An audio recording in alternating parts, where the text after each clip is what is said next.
How to set a song as alarm on iPhone. To get started, first of all go ahead and open up the GarageBand application on your phone. Create a new project by selecting the plus icon. A screen will appear. Tap on the third icon. Then select the loophole at the top right corner. Now go to the File option.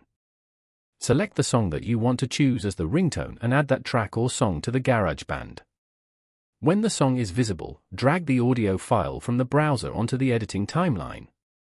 After all these, just tap on the down arrow and select My Song.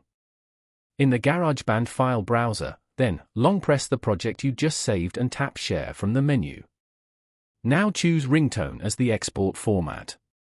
A pop-up will appear where you have to save the name of the ringtone. Finally, tap Export and you can choose the sound as a ringtone. Now, open the app Clock. Tap on the alarm you want to set the ringtone for. Then tap on Sound and choose the song you just exported. Following these steps, you can easily set a song as an alarm on an iPhone.